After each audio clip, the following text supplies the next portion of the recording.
Good morning everyone! It's another day in my life dito po sa aming probinsya sa Zamboanga del Sur. Ngayong umagang pong ito ay schedule po namin sa pag-harvest ng aming ampalaya.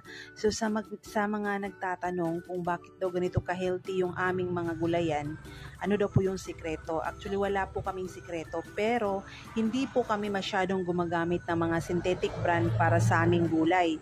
Isa po sa ginagamit namin ay ang organic fertilizer. At ito po ay Humit Grow Plus Boron.